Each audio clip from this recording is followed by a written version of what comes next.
Assalamualaikum warahmatullahi wabarakatuh. Baik, hari ini kita akan berdiskusi mengenai perkembangan sel, jaringan, dan meristem. Sebelumnya kita pahami dulu bahwa vascular plant itu tersusun atas 3 jaringan.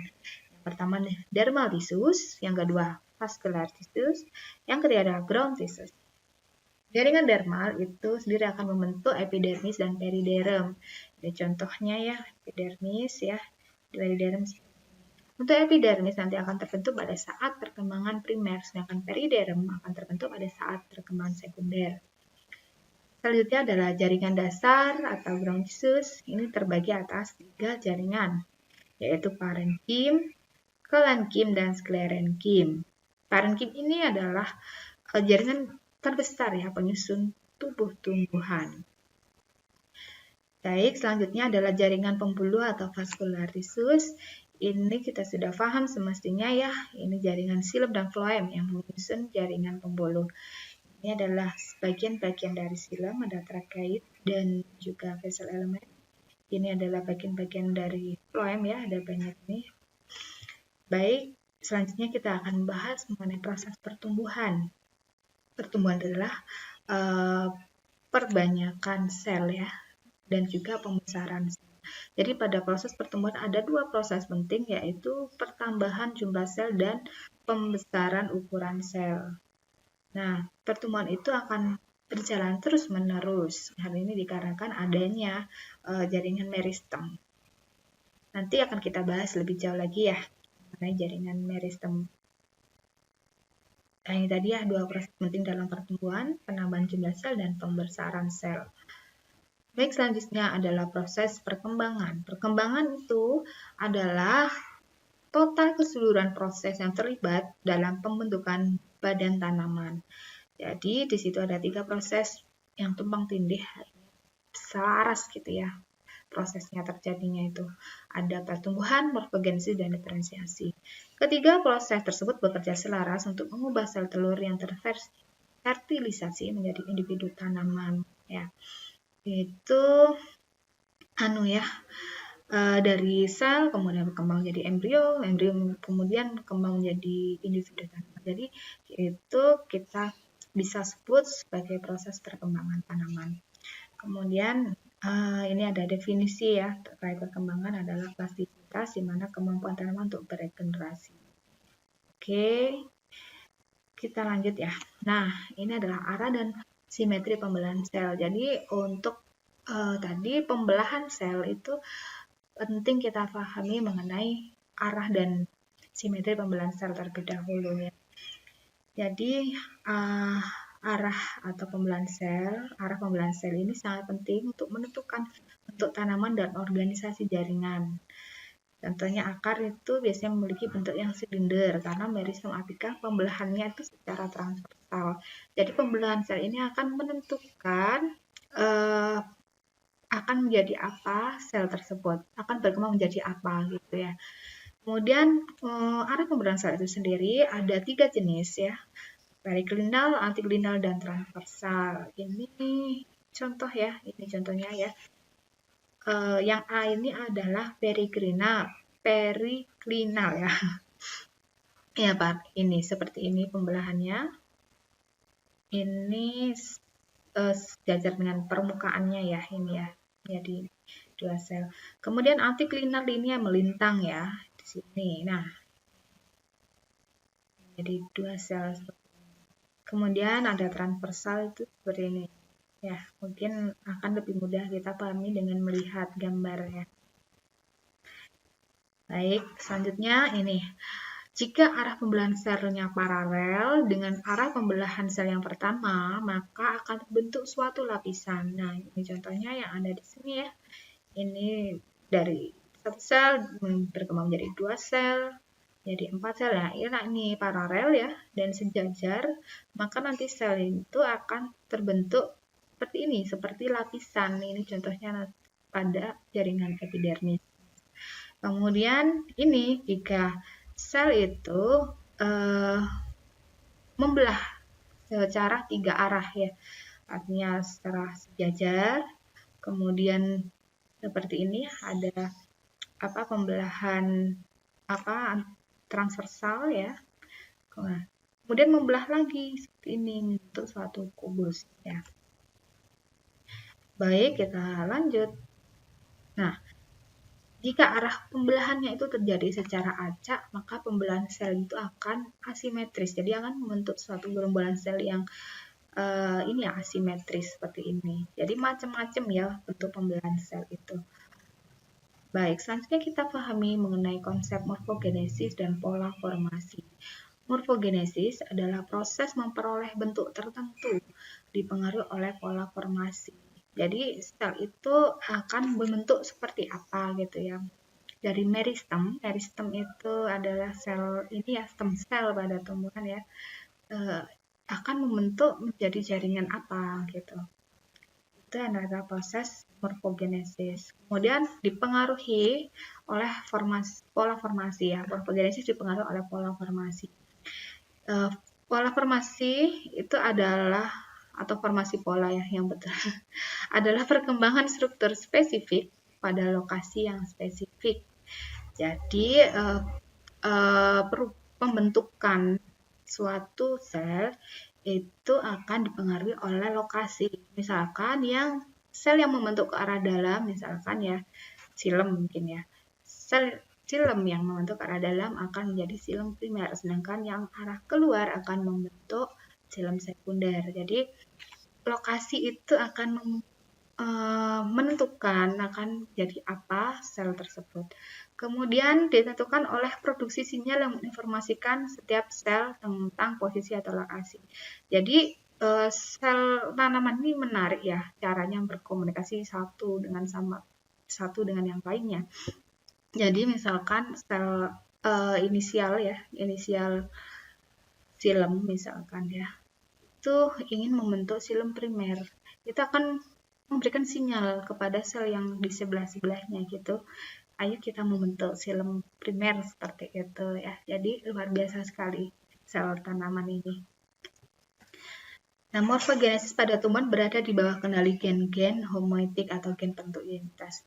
Nah, ini selain pada lokasi tadi ya, sebenarnya yang mengatur arah sel mau kemana, itu adalah gen. Ya, jadi pernah saya jelaskan ya di pertemuan sebelumnya ada istilah sel fate atau takdir dari suatu sel ya. Itu dipengaruhi oleh gen ya.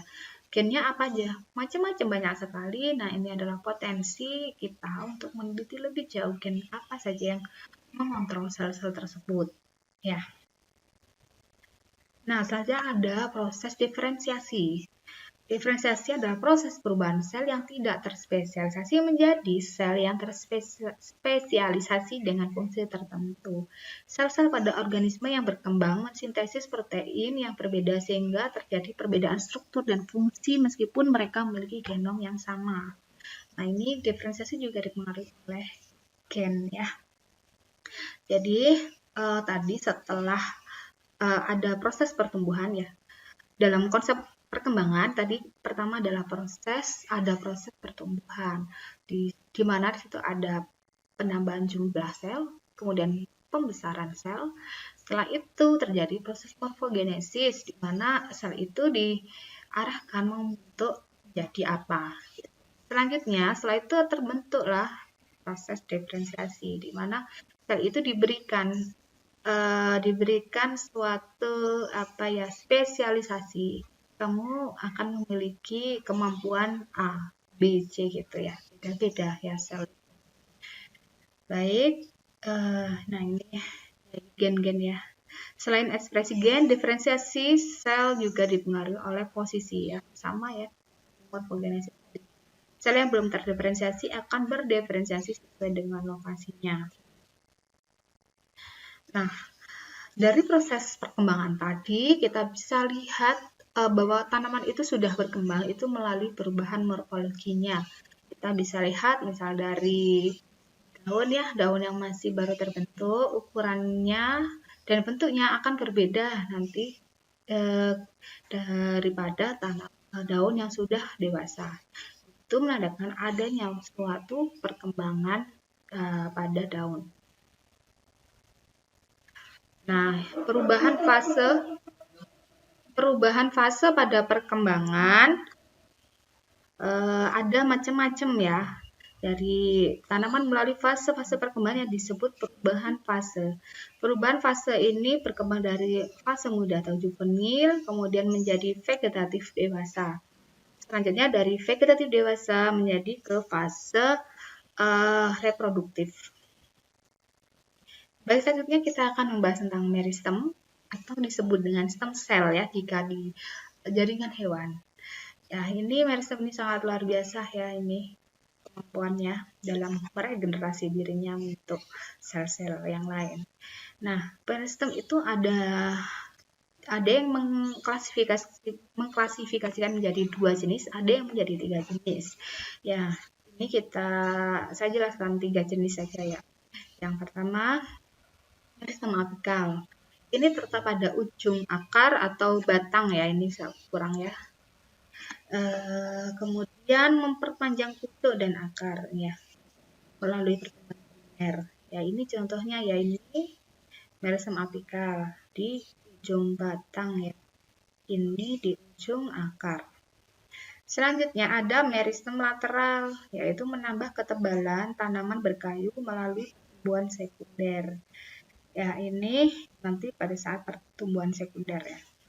Kemudian ada ini meristem interkalar. Nah, ini ada yang tidak mengklasifikasikan ke dalam meristem interkalar, ada yang diklasifikasikan menjadi 3 ini ya. Ada meristem interkalar. Nah, ini dikarenakan meristem interkalar adalah perkembangan dari meristem apikal sebenarnya.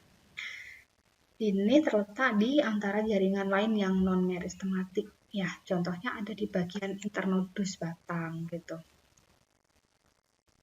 Ini ya contoh dari ujung tunas, ujung akar. Nah, selanjutnya kita bahas mengenai pertumbuhan primer dan sekunder. Pertumbuhan primer dan sekunder ini ya perbedaannya ya. Kita lihat dulu. Yang digambar ini adalah pertumbuhan primer, yang ini adalah sekunder. Coba kita amati satu-satu perbedaannya. Yang pertama mungkin kita lihat dari bagian dermal dulu ya, epidermis ya. Primer tadi sudah saya jelaskan bahwa yang terbentuk jaringan dermalnya adalah epidermis. Sedangkan pada pertumbuhan atau perkembangan sekunder yang terbentuk adalah periderm. Hal ini dikarenakan adanya aktivitas dari kambium ya. Kemudian ada lagi perbedaannya yaitu di bagian ini ya, vascular tissues ya. Ini kalau primer ini masih tersusun dalam bundel ya, bundel vaskular. Sedangkan pada saat perkembangan sekunder itu sudah ada pembentukan jaringan baru ini ya, yaitu xilem primer dan floem xilem sekunder dan floem sekunder. Jadi warna yang sama ini menunjukkan organ yang sama ya, jaringan yang sama. Ya, di sebelah sini adalah xilem primer. Kemudian di sini adalah xilem sekunder. Yang ini, lingkar ini adalah warna merah adalah floem sekunder dan yang ini adalah floem primer. Hal ini dikarenakan adanya ini loh. Merah-merah ini, sorry. Nah, ini vascular cambium ya. Jadi vascular cambium ini akan menginisiasi pembentukan xilem sekunder dan floem sekunder. Baik, kita lanjutkan. Ini tadi organisasi dari ini ya, ujung batang dan ujung akar. Ujung batang disebut shoot apical meristem dan ujung akar disebut root apical meristem. Disebut meristematik ya, karena memang penuh dengan jaringan meristem ya, ujungnya ini bersifat sangat meristematik. Dan ini ya bertugas untuk meningkatkan perpanjangan batang dan akar. Nah, pada meristem primer itu tadi ada 3 jaringan ya. Dibedakan menjadi 3 jaringan meristem. Meristem itu bisa berkembang menjadi protoderm, ground meristem, dan prokambium. Nah, perbedaannya dengan yang di pertumbuhan sekunder itu tadi yang pertumbuhan primer ya, ada 3 jaringan ya, meristem akan membentuk 3 jaringan. Kalau pertumbuhan sekunder yang terbentuk nanti ada vaskular kambium dan cork kambium. Ya, ini untuk vaskular kambium akan membentuk tadi ya silem dan flem sekunder. Cork kambium itu akan membentuk periderm. Baik, kita lanjutkan. Nah, pertumbuhan primer dan sekunder itu sebenarnya terjadi secara simultan ya, tetapi pada lokasi yang berbeda. Jadi contohnya ini ya, di ujung batang ini masih membentuk perkembangan primer. Tapi yang ada di pangkal ini sudah mengalami perkembangan sekunder. Jadi sebenarnya pada satu tumbuhan itu bisa terjadi secara simultan ya antara pertumbuhan primer dan sekunder. Nah, pertumbuhan primer itu memperpanjang ujung akar dan batang ya fungsinya ya. Kemudian menghasilkan badan tumbuhan primer. Ya, jadi badan tumbuhan yang dihasilkan dari pertumbuhan primer disebut dengan primary plant body. Kemudian sistem akar dan pucuk dihasilkan dari meristem apikal. Ya, meristem apikal pucuk ini dibahas lagi sedikit ya. Kumpulan sel embrional seperti kubah pada ujung tunas terminal. Ini ya, seperti kubah ya, ini khas dari ujung tunas atau ujung batang. Kemudian menghasilkan internodus dan nodus. Pertumbuhan sekunder ya, kita bahas pertumbuhan sekunder. Itu menghasilkan penambahan lingkaran tahun di batang dan akar pada tanaman berkayu. Kemudian pertumbuhan sekunder terjadi di batang dan akar, tapi jangan terjadi di daun. Badan sekunder tumbuhan terdiri atas jaringan yang diproduksi oleh kambium pembuluh dan kambium gabus. Oke. Susunan jaringan vaskular pada ini ya, pertumbuhan sekunder ini sudah saya bahas tadi ya. Ini skematisnya ya, yang berwarna berwarna hijau ini adalah kambium ya. Kemudian yang merah ini adalah secondary phloem. Kemudian yang ujung ada di primary phloem. Yang di sini juga sama, yang dekat dengan kambium, yang ke arah dalam itu akan membentuk secondary xylem. Yang bagian sini ujung ini di tengah-tengah ya adalah xylem primer ya. Jadi kambium jika pergi ya, atau berkembang ke arah dalam akan membentuk xylem, kalau yang keluar akan membentuk phloem. Ya, ini contoh anatomi dari ini ya, shoot apical meristem atau ujung batang ya. Nah, ini adalah bagian-bagian dari shoot apical meristem. Itu tersusun dari tunika dan korpus ya. Ini. Nah, sebelah sini tunika lapisan, ada 2 lapis ya biasanya, dan yang di sebelah sini adalah bagian korpus. Oke. Nah, tadi yang bagian ujung sini ini adalah lapisan tunika, kemudian yang di sebelah sini adalah korpus. Tapi yang di bagian tengah ini disebut dengan central zone atau zona sentral ya. Kemudian di bagian paling tengah ini lapisan ini disebut, ini adalah stem cell atau bagian yang paling meristematik pada tubuh tumbuhan ya. Ya, ini. Kemudian di bagian ini, tengah ini, bagian dalam dari stem cell itu ada ini namanya organism center. Jadi sel inisial yang mengatur pertumbuhan sel di sebelahnya. Ya, ini induknya lah, istilahnya induk ya. Kemudian membelah menjadi sel-sel ini. Nah, kita bahas sedikit tentang tunika ya. Jadi tunika tadi kan bagian atau lapisan yang ada di bagian ini ya, luar ya. Bagian paling luar ya. Biasanya itu belahannya antiklinal, jadi pembelahnya seperti ini, ini ya. Jadi membentuk suatu lapisan jajar. dan tegak lurus dengan permukaan. Ya, lanjut. Ini korpus ya. Korpus ini lebih besar ya. Ini daerahnya dibandingkan dengan tunika. Pembelahannya secara antiklinal dan periklinal ya. Sehingga tadi pembentukannya ini luas gitu. Biasanya lebih tebal.